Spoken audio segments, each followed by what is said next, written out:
El 14 de marzo de 2018, la ciudad de Cali, Valle del Cauca, México, despertó bajo un sol implacable que prometía otro día caluroso en esa región del sureste del país.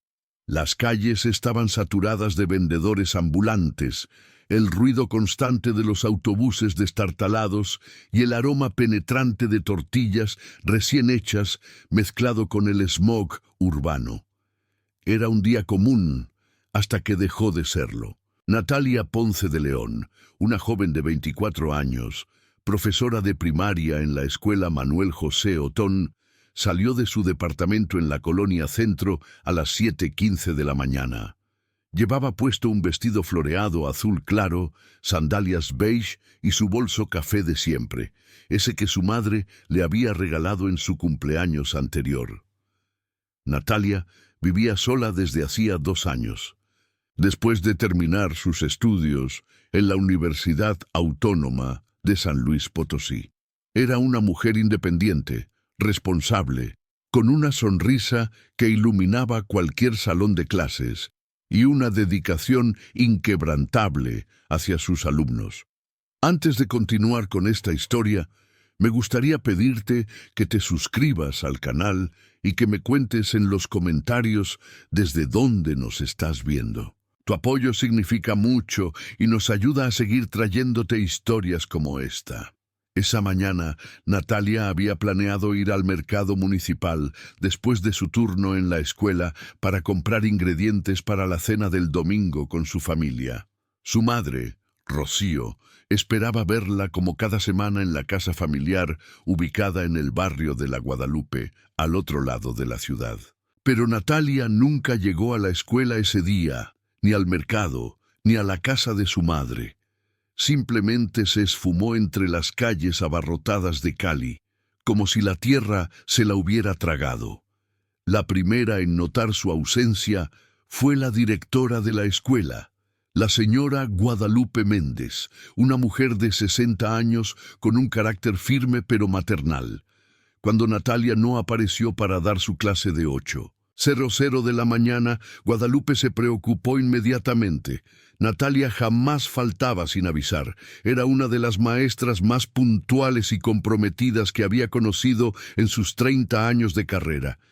Intentó llamarla al celular, pero la llamada fue directamente al buzón de voz. Lo intentó 3, 4, 5 veces más durante la mañana. Nada. A las 11:00 de la mañana, Guadalupe llamó a Rocío Ponce, la madre de Natalia. El tono de su voz era cauteloso pero preocupado. Señora Rocío, buenos días. Habla Guadalupe Méndez, de la escuela. Disculpe que la moleste, pero ¿sabe si Natalia está bien? No llegó a dar sus clases esta mañana y no responde el teléfono. Del otro lado de la línea, Rocío sintió cómo su corazón se aceleraba. Natalia siempre la llamaba si había algún problema. Siempre. ¿Cómo que no llegó? Maestra, espere, le marco ahora mismo y le devuelvo la llamada. Rocío colgó y marcó el número de su hija con dedos temblorosos. Buzón de voz. Volvió a intentar. Buzón de voz. Una sensación de pánico empezó a apoderarse de ella, esa intuición maternal que sabe cuando algo está terriblemente mal. Llamó a su esposo, Héctor Ponce, quien trabajaba como mecánico en un taller cerca de la casa. Héctor dejó todo y corrió al departamento de Natalia. Cuando llegó, tocó la puerta insistentemente. No hubo respuesta. Usó la copia de la llave que su hija le había dado para emergencias y entró. El departamento estaba ordenado, tal como Natalia siempre lo mantenía. Su cama estaba hecha, los platos del desayuno lavados y apilados junto al fregadero. Su bolso no estaba, ni su celular, ni las llaves de la casa. Todo indicaba que había salido con normalidad esa mañana. Héctor sintió un nudo en el estómago. Algo estaba definitivamente mal.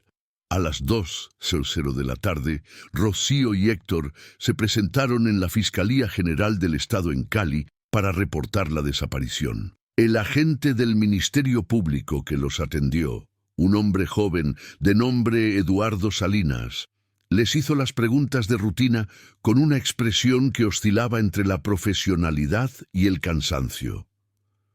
¿Cuándo la vieron por última vez? ¿Tenía problemas con alguien? ¿Consumía drogas o alcohol? ¿Había amenazas recientes? Mi hija no toma, no se droga. No tiene enemigos, respondió Rocío con voz firme pero quebrada por las lágrimas. Es maestra de primaria, solo quiere ayudar a los niños. Por favor, tienen que encontrarla. Eduardo asintió y tomó nota de todo. Les explicó el protocolo.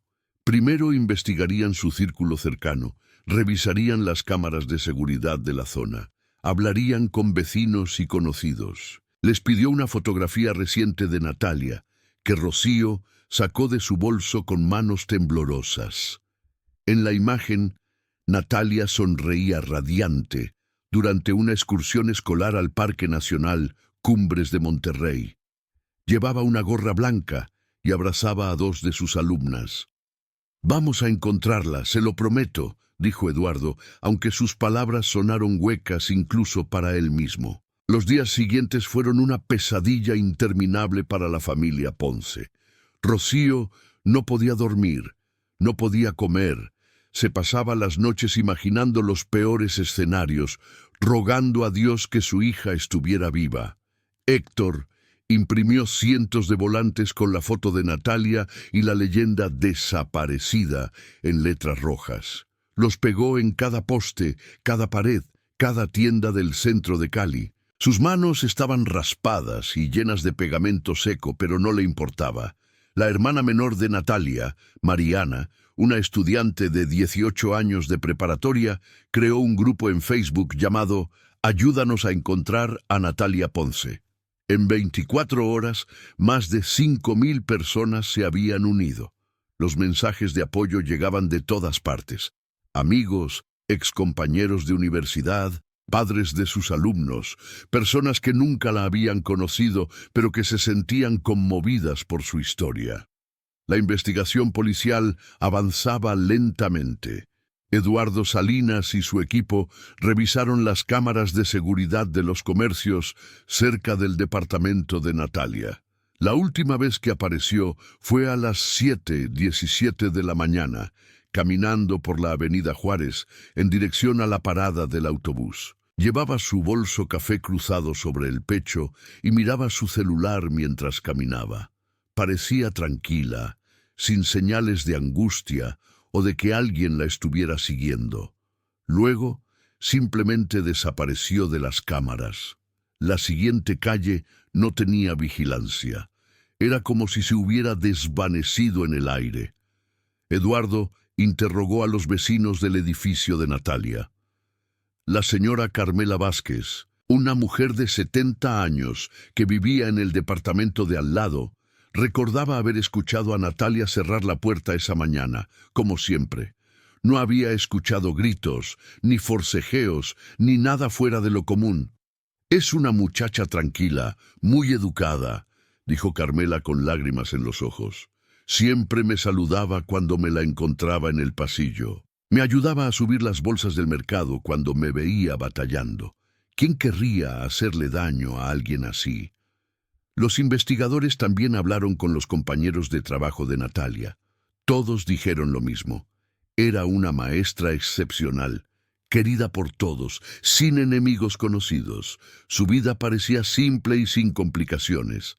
No tenía novio en ese momento, aunque había terminado una relación hacía 6 meses con un hombre llamado Javier Ruiz. Eduardo decidió investigarlo. Javier Ruiz era contador y vivía en Monterrey. Cuando los agentes lo contactaron, se mostró cooperativo, pero visiblemente afectado por la noticia. Explicó que él y Natalia habían terminado de manera amistosa debido a la distancia y las dificultades para mantener la relación. No había resentimientos, no había amenazas. Los últimos mensajes que se habían enviado eran cordiales, deseándose lo mejor. Su coartada para el día de la desaparición era sólida. Estaba trabajando en las oficinas de su empresa en Monterrey, a más de 1.000 kilómetros de distancia. Las cámaras de seguridad de su trabajo y los registros de entrada lo confirmaron. Otra línea de investigación se centró en el transporte público. Eduardo y su equipo interrogaron a los choferes de autobús que cubrían la ruta que Natalia solía tomar. Uno de ellos, un hombre de 45 años, llamado Roberto Chávez, recordaba haberla visto subir al autobús regularmente, pero no ese día en particular. Yo la conocía de vista porque siempre tomaba mi unidad a esa hora, dijo Roberto mientras se rascaba la barba. Pero el 14 de marzo no la vi. Estoy seguro porque ese día tuve menos pasajeros de lo normal por un bloqueo en la avenida Reforma. Las semanas se convirtieron en meses. La primavera dio paso al verano y el sol abrasador de Cali parecía burlarse del sufrimiento de la familia Ponce. Rocío adelgazó tanto que sus amigas apenas la reconocían. Se reunía cada semana con otras madres de desaparecidos en el colectivo de familias de víctimas de desaparición forzada, un grupo que se había formado años atrás para exigir justicia y respuestas del gobierno. Compartían sus historias, sus dolores, sus pequeñas victorias y sus grandes derrotas. En esas reuniones, Rocío conoció a mujeres que llevaban 5, 10, 15 años buscando a sus seres queridos, mujeres que habían excavado terrenos baldíos con sus propias manos, que habían recorrido hospitales y morgues, que habían enfrentado la indiferencia y la corrupción de las autoridades. Sus rostros eran un mapa de dolor, pero también de una fortaleza inquebrantable. «No podemos rendirnos», le dijo una vez Silvia Morales, una mujer que buscaba a su hijo desde 2010. «El día que dejemos de buscar es el día en que los olvidamos, y eso jamás va a pasar». Para diciembre de 2018, el caso de Natalia Ponce se había enfriado. Eduardo Salinas había sido reasignado a otros casos, y la investigación quedó prácticamente archivada. La familia contrató a un detective privado, un exagente judicial llamado Miguel Ángel Torres, pero incluso él se quedó sin pistas después de meses de trabajo. Las teorías abundaban: secuestro, trata de personas, un accidente que nadie reportó, un crimen pasional de alguien desconocido. Pero no había evidencia concreta de nada. La vida continuó, aunque transformada por la ausencia. Rocío dejó su trabajo en una tienda de ropa para dedicarse completamente a la búsqueda. Héctor seguía trabajando, pero su mirada estaba siempre perdida, como si una parte de él hubiera desaparecido junto con su hija. Mariana terminó la preparatoria, pero decidió no ir a la universidad ese año. No podía concentrarse. Todo le recordaba a su hermana. Una canción en la radio, el olor a café en la mañana, los niños jugando en el parque. Los cumpleaños y las navidades se convirtieron en recordatorios dolorosos de la ausencia de Natalia. En su cumpleaños número 25, Rocío preparó su pastel favorito de chocolate con fresas y puso una vela que nunca encendió. La dejó ahí toda la noche, esperando un milagro que no llegó. En 2019, la familia organizó una marcha por el centro de Cali para exigir que se reabriera el caso. Cientos de personas caminaron con ellos, portando carteles con la foto de Natalia y gritando consignas: «¡Viva, se la llevaron! ¡Viva, la queremos!» y «Ni una más, ni una menos». La marcha fue cubierta por los medios locales y por unos días el nombre de Natalia volvió a estar en boca de todos. Pero la atención mediática es fugaz y pronto otras tragedias ocuparon los titulares. En 2020, la pandemia de COVID-19 golpeó a México con fuerza inusitada. Las búsquedas se complicaron, las oficinas gubernamentales cerraron, las investigaciones se detuvieron y las familias de desaparecidos quedaron aún más abandonadas. Rocío no podía salir a pegar carteles, no podía organizar búsquedas en terrenos baldíos, no podía reunirse con el colectivo. El mundo se detuvo, pero su dolor seguía tan vivo como el primer día. Para 2021, cuando las restricciones comenzaron a levantarse, Rocío retomó su activismo con renovada intensidad. Aprendió a usar las redes sociales de manera más efectiva. Creó un canal de YouTube donde publicaba videos contando la historia de Natalia y pidiendo ayuda. También participó en programas de televisión locales dedicados a casos de personas desaparecidas. En uno de esos programas conoció a la doctora Patricia Hernández, una psicóloga forense especializada en casos de desaparición. Patricia se ofreció a ayudar de manera voluntaria, revisando el caso desde una perspectiva psicológica. Examinó todos los detalles conocidos sobre la vida de Natalia, sus rutinas, sus relaciones, buscando algún patrón que los investigadores anteriores hubieran pasado por alto. A veces, las respuestas están en los detalles más pequeños, le dijo Patricia a Rocío durante una de sus sesiones. Una conversación que pareció insignificante, un cambio sutil en el comportamiento, un lugar que visitaba sin que nadie lo supiera. Necesitamos reconstruir completamente los últimos días de Natalia. Juntas, Rocío y Patricia hicieron exactamente eso. Hablaron con cada persona que había interactuado con Natalia en las semanas previas a su desaparición. Revisaron sus redes sociales, sus mensajes de texto, sus llamadas telefónicas. Visitaron los lugares que frecuentaba, la escuela, el mercado, la cafetería donde a veces se reunía con amigas, el gimnasio al que iba 2 veces por semana. En el gimnasio, una instructora llamada Verónica Castillo recordó algo que nadie había mencionado antes. Ahora que lo piensan, recuerdo que Natalia me comentó algo como 2 semanas antes de desaparecer, dijo Verónica frunciendo el ceño. Me dijo que sentía que alguien la estaba siguiendo, pero después se rió y dijo que probablemente estaba siendo paranoica. ¿Dijo algo más? ¿Algún detalle?, preguntó Patricia con urgencia. Solo que había notado a un hombre en un coche gris estacionado cerca de su edificio varias veces, pero cuando se acercó para ver mejor, el coche se fue. No le dio más importancia. Esta información era nueva y potencialmente crucial. Patricia y Rocío se lo llevaron inmediatamente a las autoridades. Eduardo Salinas, quien seguía trabajando en la fiscalía, aunque en otros casos, decidió reabrir oficialmente la investigación de Natalia en septiembre de 2021. Con esta nueva información, el equipo revisó nuevamente las cámaras de seguridad de las semanas previas a la desaparición, buscando específicamente un coche gris.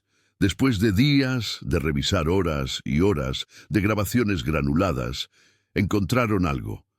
Un Nissan Sentra gris apareció estacionado en la cuadra del edificio de Natalia en 3 ocasiones diferentes durante las 2 semanas anteriores al 14 de marzo. Las imágenes no eran lo suficientemente claras para ver la placa completa, pero pudieron distinguir las primeras 2 letras, MC. Con esa información, solicitaron a la Secretaría de Movilidad una lista de todos los Nissan Sentra grises con placas que comenzaran con MC registrados en Cali y municipios cercanos. La lista era larga, 247 vehículos. Comenzaron el tedioso proceso de investigar a cada propietario, uno por uno. Mientras tanto, Rocío no dejaba de buscar por su cuenta. Cada día después de comer, salía a caminar por diferentes barrios de Cali, preguntando a la gente si habían visto a Natalia, mostrando su foto desgastada que llevaba siempre en el bolsillo.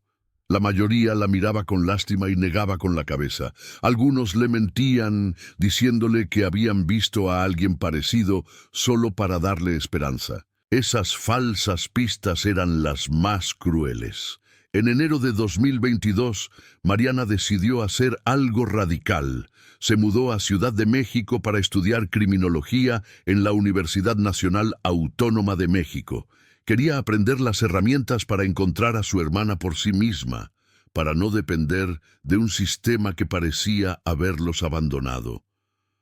No te estoy abandonando, Mamá, le dijo a Rocío la noche antes de irse, al contrario, voy a prepararme para poder ayudarte mejor, para que cuando encontremos a Natalia tengamos las respuestas que merecemos.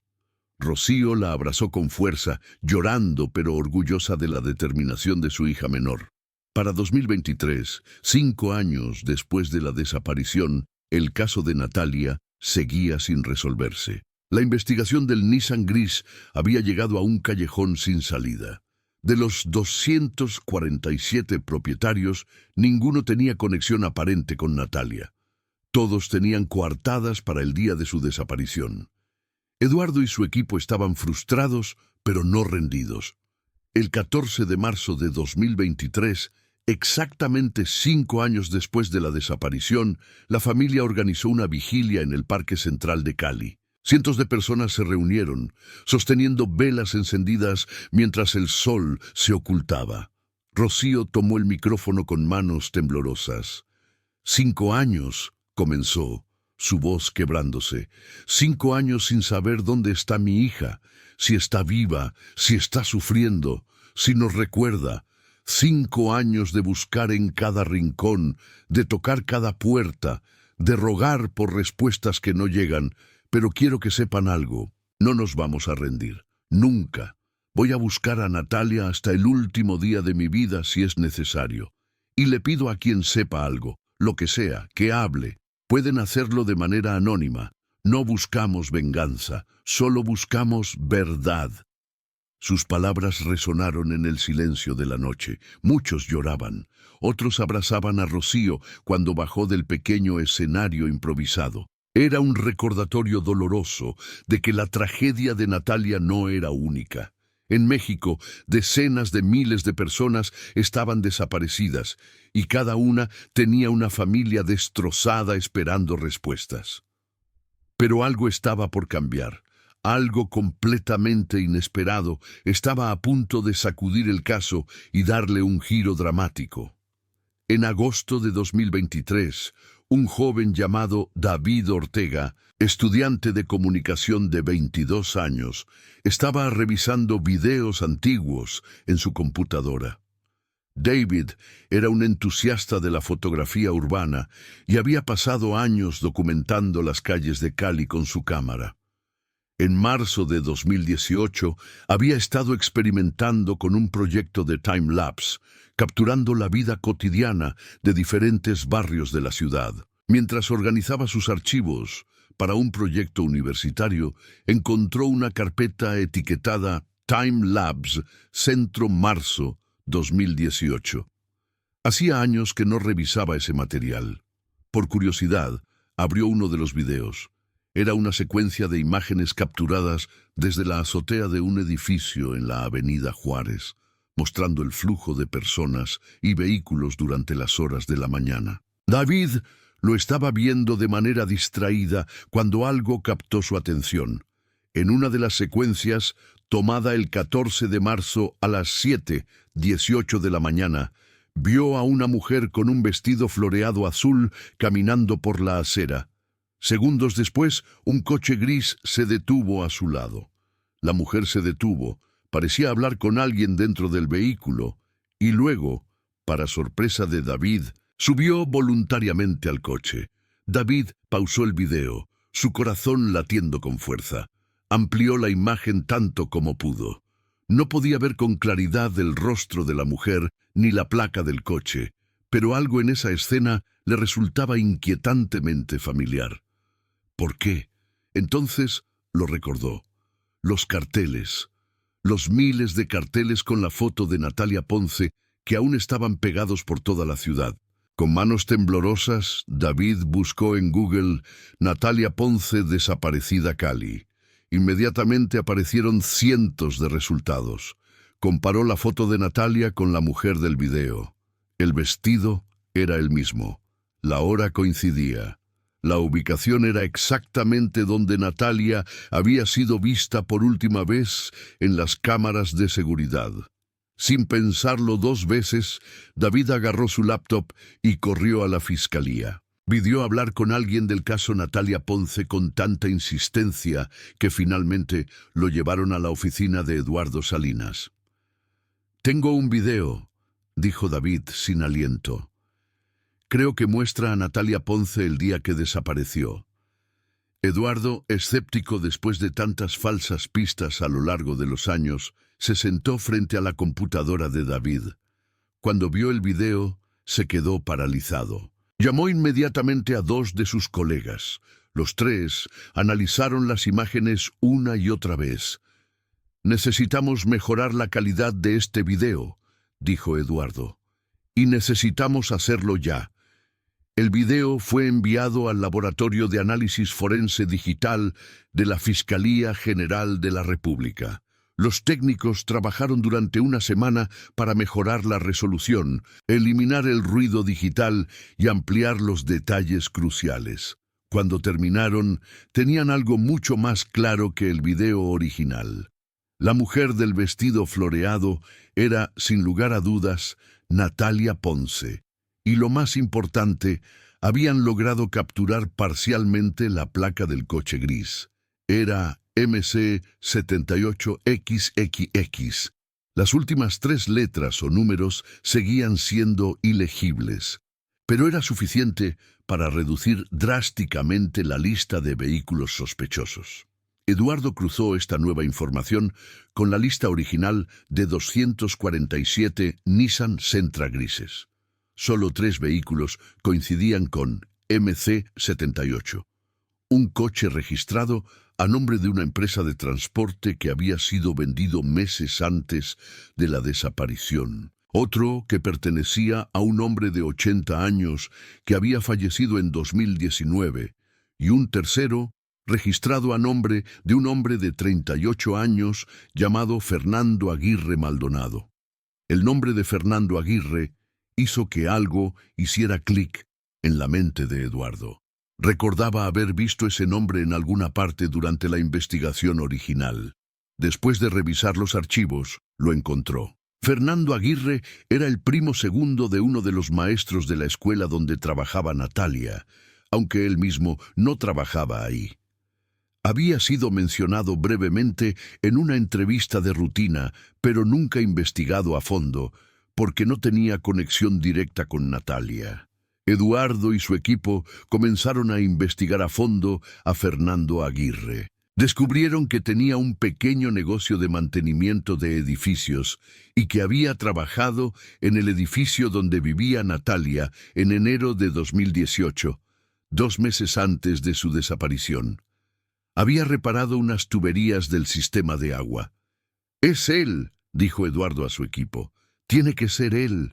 Tenía acceso al edificio, sabía dónde vivía, y su coche coincide. Solicitaron inmediatamente una orden de cateo para el domicilio de Fernando Aguirre y otra para revisar todos sus registros financieros, telefónicos y digitales. El 3 de septiembre de 2023, un equipo de agentes se presentó en la casa de Fernando, ubicada en una colonia de clase media en las afueras de Cali. Fernando estaba en casa cuando llegaron. Era un hombre de estatura media, delgado, con cabello oscuro y una barba descuidada. Cuando le mostraron la orden de cateo, su rostro palideció visiblemente. «¿De qué se trata esto?», preguntó con voz temblorosa. «No he hecho nada». «Es solo una investigación de rutina», respondió Eduardo, aunque sus ojos no se despegaban del rostro de Fernando, estudiando cada microexpresión. Durante el cateo, los agentes encontraron el Nissan Sentra gris estacionado en el garaje. Las placas coincidían completamente, MC78 PLR. En el maletero había manchas que parecían haber sido limpiadas repetidamente, pero los técnicos forenses tomaron muestras de todas formas.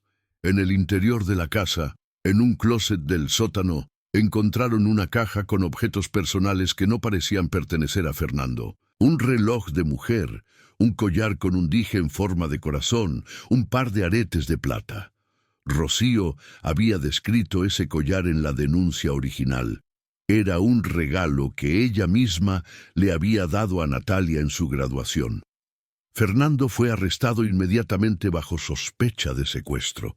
Durante el interrogatorio inicial, negó todo conocimiento sobre Natalia Ponce. Insistió en que nunca la había conocido, que el collar debía haber llegado a su casa por error, que las manchas del maletero eran de pintura de un trabajo reciente. Pero Eduardo sabía que estaba mintiendo. Las inconsistencias en su historia eran obvias. Además, cuando revisaron su teléfono celular, encontraron que en marzo de 2018 había realizado búsquedas en Google sobre cómo desaparecer sin dejar rastro y técnicas de limpieza forense. Las pruebas de ADN de las manchas del maletero tardarían semanas en llegar, pero los investigadores ya tenían suficiente evidencia circunstancial para mantener a Fernando bajo custodia. Mientras tanto, Rocío recibió la llamada que había estado esperando durante más de 5 años. Eduardo le informó sobre el arresto de Fernando Aguirre y el descubrimiento del collar de Natalia. Por un momento, Rocío no pudo hablar. Se quedó sentada en su sala, el teléfono presionado contra su oído, lágrimas silenciosas rodando por sus mejillas. ¿Dónde está mi hija?, finalmente logró preguntar. Él les dijo dónde está. Todavía no ha confesado, señora Rocío, respondió Eduardo con honestidad, pero no vamos a parar hasta que nos lo diga, se lo prometo. La noticia del arresto se difundió rápidamente por la ciudad. Los medios de comunicación cubrieron la historia extensamente. El caso de Natalia Ponce, que había sido casi olvidado por el público general, volvió a estar en los titulares. Esta vez con un giro dramático. Después de 5 años, finalmente había un sospechoso. En los días siguientes, la presión sobre Fernando Aguirre aumentó. Su abogado, un defensor público llamado Marcos Villarreal, le aconsejó que cooperara.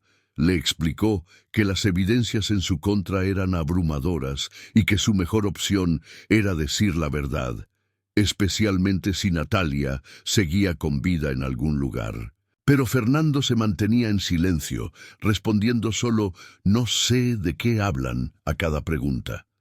Fue Mariana, la hermana menor de Natalia, quien tuvo una idea que cambiaría todo. Había regresado de Ciudad de México en cuanto se enteró del arresto. Una noche, mientras revisaba las redes sociales de Fernando Aguirre que los investigadores habían descargado, notó algo. En 2017, Fernando había publicado varias fotos de un rancho en las afueras de Cali, en el municipio de Jamay. En las descripciones mencionaba que su familia tenía esa propiedad desde hacía décadas y que iba ahí para desconectarse del mundo. Mariana llevó esta información a Eduardo inmediatamente. «Necesitamos revisar ese rancho», le dijo con urgencia. «Si secuestró a mi hermana, podría haberla llevado ahí». Eduardo estuvo de acuerdo. Al día siguiente, un equipo completo de agentes, perros rastreadores y equipo forense se dirigió al rancho mencionado en las publicaciones de Fernando. El lugar estaba a 40 kilómetros de Cali, en una zona rural y aislada. Era una propiedad de varias hectáreas, con una casa vieja de adobe, un granero en ruinas y mucho terreno sin cultivar. Los perros comenzaron a rastrear de inmediato. Después de 2 horas de búsqueda, uno de los perros se detuvo en un área cerca del granero y comenzó a ladrar insistentemente. Los agentes comenzaron a excavar. A 1 metro de profundidad encontraron restos de ropa enterrada. Era un vestido floreado azul, manchado de tierra y deteriorado por el tiempo. El mundo de Rocío se derrumbó en ese momento. Sabía lo que significaba ese hallazgo. Los forenses continuaron excavando con extremo cuidado. A 1,5 metros de profundidad encontraron restos óseos. El análisis preliminar indicó que pertenecían a un ser humano de sexo femenino, edad aproximada entre 20 y 30 años. Las pruebas de ADN confirmarían la identidad, pero para Rocío, Héctor y Mariana no había duda alguna. Habían encontrado a Natalia. Cuando le informaron a Fernando sobre el hallazgo, finalmente se derrumbó. Después de 5 años de silencio, confesó. Dijo que había conocido a Natalia brevemente cuando reparó las tuberías en su edificio. Se había obsesionado con ella. Comenzó a seguirla, a estudiar sus rutinas. La mañana del 14 de marzo, la interceptó en su coche, diciéndole que había un problema con las tuberías y que necesitaba hablar con ella urgentemente sobre los daños en su departamento.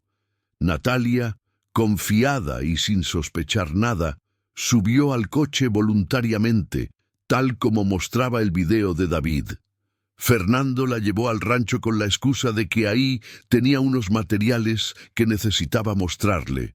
Una vez allí, su verdadera intención se hizo evidente. Natalia intentó escapar. Hubo una confrontación. Fernando, en un momento de pánico y violencia, la atacó. Natalia murió esa misma mañana. Aterrado por lo que había hecho, Fernando enterró su cuerpo cerca del granero y regresó a Cali como si nada hubiera pasado. Limpió meticulosamente su coche, se deshizo de la mayoría de las pertenencias de Natalia, pero guardó el collar y algunos otros objetos como recuerdos. Durante 5 años había vivido con ese secreto, trabajando, interactuando con la gente, mientras la familia Ponce se destrozaba buscando respuestas. El juicio de Fernando Aguirre Maldonado comenzó en febrero de 2024. La Fiscalía presentó un caso sólido basado en el video de David Ortega, las evidencias forenses encontradas en el coche y en el rancho, el collar de Natalia encontrado en su casa y su confesión completa. Fernando fue acusado de homicidio calificado con agravantes de alevosía y ventaja. La defensa intentó argumentar que había sido un homicidio no premeditado, resultado de un altercado que se salió de control, y pidió una sentencia reducida. Pero el juez no estuvo de acuerdo. Las evidencias mostraban que Fernando había planeado el secuestro, que había estudiado a Natalia durante semanas, que había elegido deliberadamente un lugar aislado para llevarla. El 15 de julio de 2024, Fernando Aguirre fue sentenciado a 60 años de prisión sin posibilidad de libertad condicional. En la sala del tribunal, Rocío escuchó el veredicto con una mezcla de alivio y dolor profundo. Finalmente, había justicia, pero eso no traería de vuelta a su hija. Durante la lectura del veredicto, el juez dirigió unas palabras a la familia. Ninguna sentencia puede devolverles lo que han perdido. Ningún castigo puede compensar el dolor que han sufrido durante estos años. Pero espero que esta resolución les traiga algo de paz, sabiendo que el responsable enfrentará las consecuencias de sus actos y que la memoria de Natalia ha sido honrada con la verdad. Rocío se puso de pie y con voz firme a pesar de las lágrimas, dijo: «Quiero que esto sirva de ejemplo. Que ninguna familia tenga que pasar por lo que nosotros pasamos. Que las autoridades tomen en serio cada caso de desaparición desde el primer momento. Mi hija era una maestra extraordinaria que dedicaba su vida a educar niños. No merecía lo que le pasó. Nadie lo merece». Después del juicio, la familia finalmente pudo darle a Natalia un entierro digno. El funeral se realizó en la parroquia de Nuestra Señora de la Asunción, la misma iglesia donde Natalia había hecho su primera comunión. Cientos de personas asistieron. Sus exalumnos, ahora adolescentes, lloraban sosteniendo dibujos que habían hecho para ella años atrás. Sus compañeros maestros compartieron anécdotas sobre su dedicación y su alegría contagiosa. La comunidad de Cali se unió en el dolor, pero también en el reconocimiento de una vida que, aunque truncada, había tocado a muchos. David Ortega, el joven estudiante cuyo video había sido crucial para resolver el caso, también asistió. Se acercó tímidamente a Rocío después de la ceremonia. «Señora, no sé si debería estar aquí», dijo con voz temblorosa. Siento mucho no haber revisado esos videos antes. Si lo hubiera hecho hace años, tal vez. Rocío lo interrumpió, tomando sus manos entre las suyas. No, hijo. Tú nos diste algo que nadie más pudo. Respuestas. Nos diste la posibilidad de cerrar este capítulo con verdad. Le diste voz a mi hija cuando el mundo parecía haberla olvidado. Te estaremos eternamente agradecidos. David lloró, abrazado por esta mujer que había transformado su dolor en una lucha incansable por la justicia. En los meses siguientes, Rocío canalizó su dolor en activismo. Junto con Mariana, quien había completado sus estudios en criminología, fundaron la Fundación Natalia Ponce por la búsqueda de desaparecidos. La organización ofrecía apoyo legal, psicológico y logístico a familias de personas desaparecidas. También presionaban a las autoridades para mejorar los protocolos de búsqueda y para que los casos no fueran archivados prematuramente. Mariana se convirtió en una voz poderosa en conferencias y medios de comunicación, hablando sobre la crisis de desapariciones en México y la necesidad de reformas estructurales. Su testimonio, combinado con su formación académica, la convirtió en una experta respetada en el tema. Mi hermana no puede volver, decía Mariana en sus charlas, pero podemos honrar su memoria, asegurándonos de que otras familias no tengan que esperar 5 años para obtener respuestas, de que ningún caso sea ignorado, ninguna víctima sea olvidada. Héctor, por su parte, se retiró del taller mecánico y comenzó a participar en las búsquedas de campo organizadas por colectivos de familiares. Había aprendido técnicas de rastreo y excavación, y ponía su cuerpo y su experiencia al servicio de otras familias. Era su manera de procesar el dolor y de darle significado al sufrimiento. La historia de Natalia Ponce resonó más allá de Cali. Se convirtió en un símbolo de las miles de familias mexicanas que buscan a sus seres queridos desaparecidos. Periodistas internacionales cubrieron el caso. Documentalistas contactaron a la familia para contar la historia completa. Cada entrevista, cada artículo, cada mención mantenía viva la memoria de Natalia y recordaba a la sociedad la urgencia de abordar esta crisis humanitaria. En marzo de 2025, exactamente 7 años después de la desaparición, se inauguró en el Parque Central de Cali un memorial dedicado a Natalia y a todas las víctimas de desaparición en la región. Era una escultura de bronce que representaba a una mujer con los brazos extendidos hacia el cielo, como buscando respuestas. En la base, una placa decía: en memoria de Natalia Ponce de León y de todos aquellos que esperan volver a casa. Que su luz nos guíe hacia un México donde nadie desaparezca. La inauguración fue emotiva. Rocío, ahora con el cabello completamente canoso, pero con una fortaleza inquebrantable en sus ojos, cortó el listón inaugural acompañada de otras madres buscadoras. Pronunció un discurso que conmovió a los cientos de asistentes. Natalia amaba enseñar.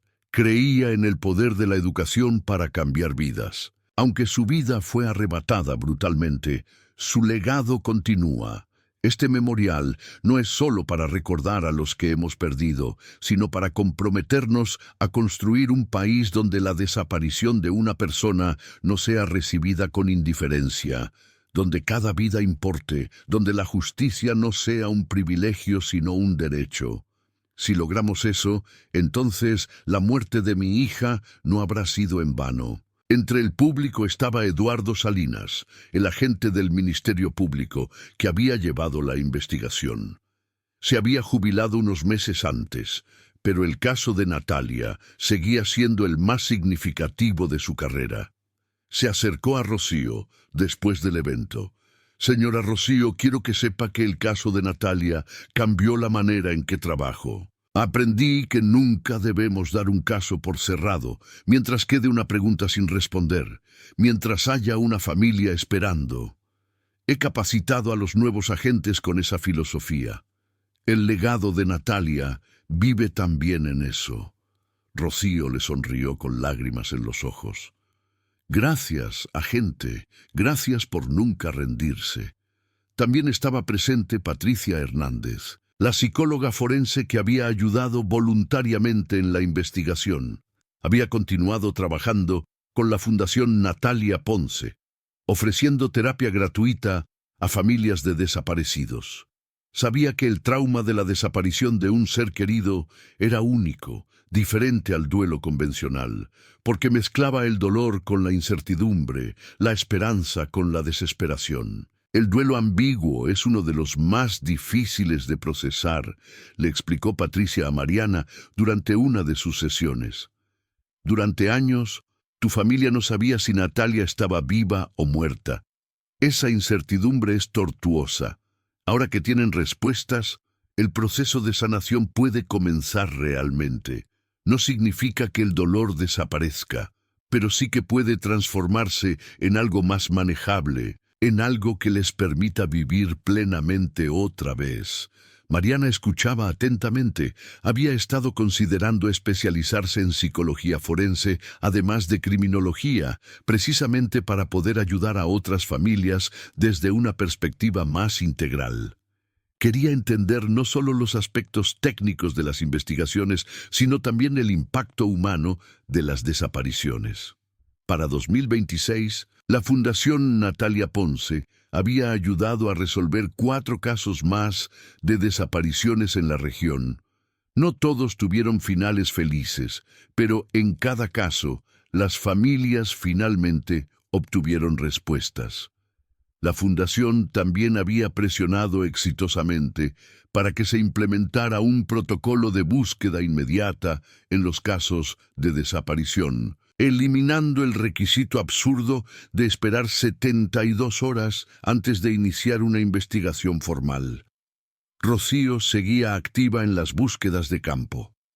A sus 60 años, había participado en la excavación de más de 20 sitios sospechosos, ayudando a otras familias a buscar a sus desaparecidos.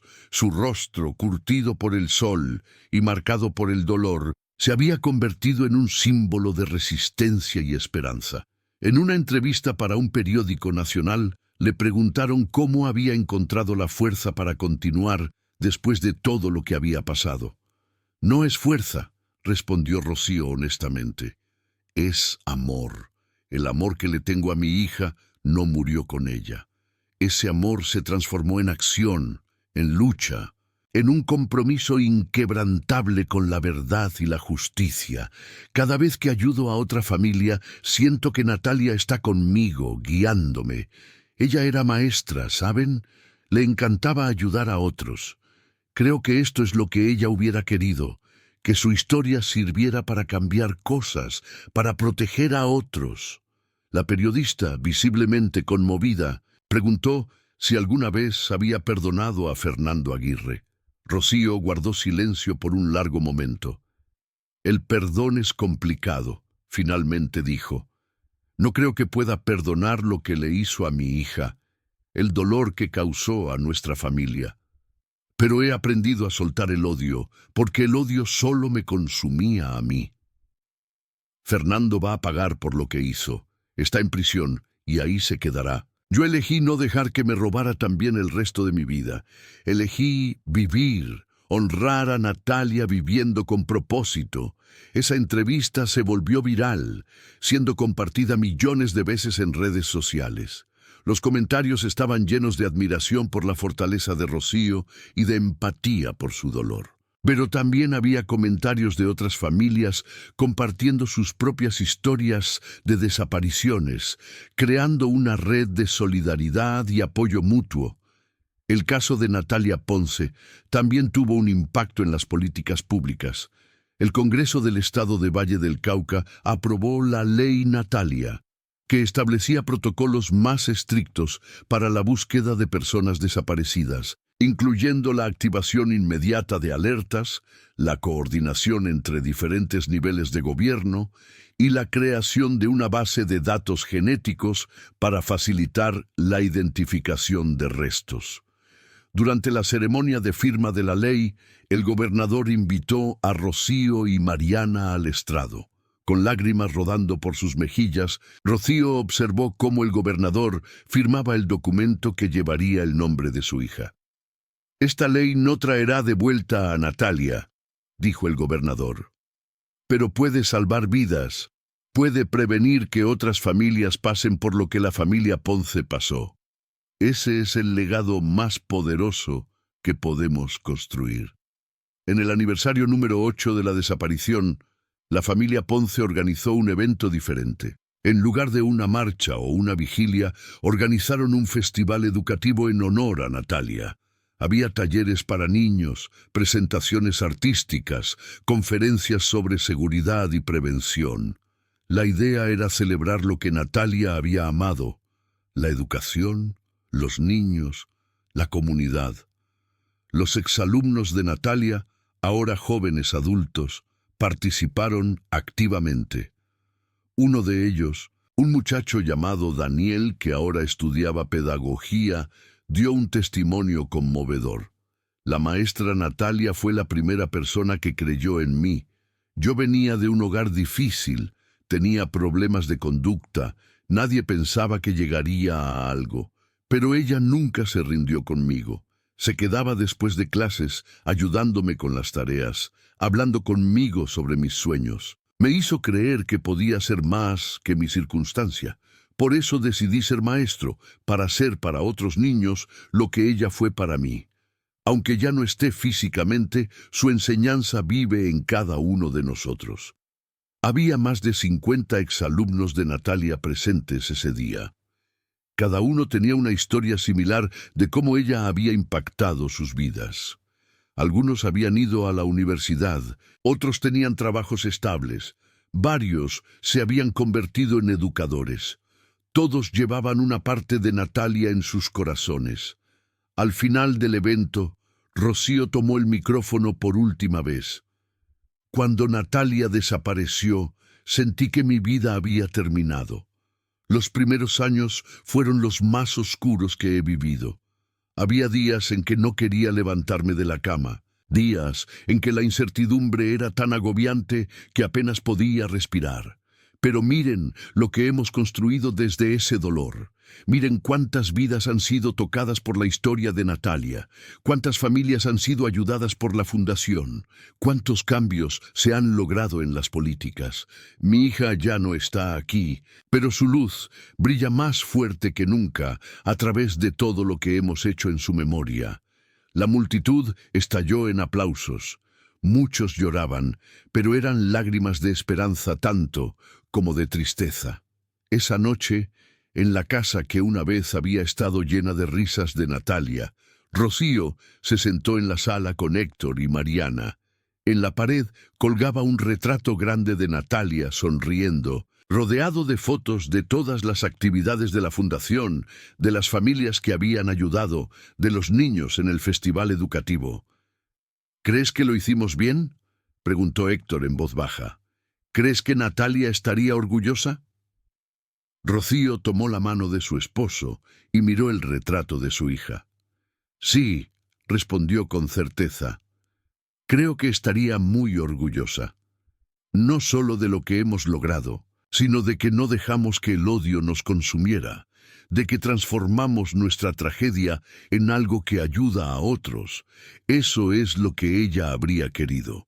Mariana añadió: «Natalia siempre decía que la educación era sembrar semillas para el futuro. Creo que eso es lo que estamos haciendo, sembrando semillas de justicia, de memoria, de cambio, y algún día esas semillas crecerán en un México donde ninguna madre tenga que buscar a su hijo desaparecido». Los tres se quedaron sentados en silencio, unidos en su dolor pero también en su propósito.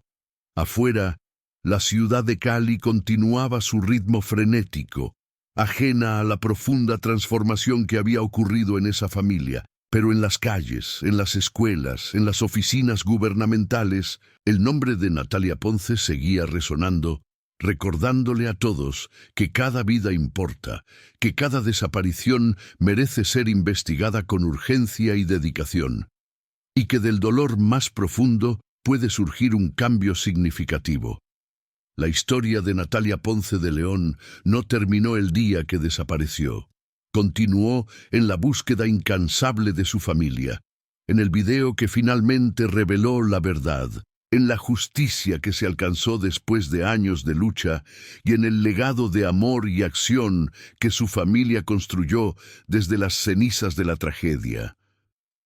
Su nombre se convirtió en un grito de batalla para todas las familias de desaparecidos en México. No están solos, no serán olvidados, y la lucha por la verdad y la justicia nunca terminará. En el silencio de esa noche, mientras las estrellas brillaban sobre Cali, Rocío cerró los ojos y susurró una última promesa a su hija. Seguiremos adelante, mi amor. Seguiremos luchando, ayudando, enseñando. Tu luz nunca se apagará. Te lo prometo. Y en ese momento sintió algo que no había sentido en años: paz. No era la paz del olvido, sino la paz que viene de saber que has honrado la memoria de un ser querido de la manera más profunda posible, que has convertido el dolor en propósito, la pérdida en legado y la tragedia en esperanza para otros.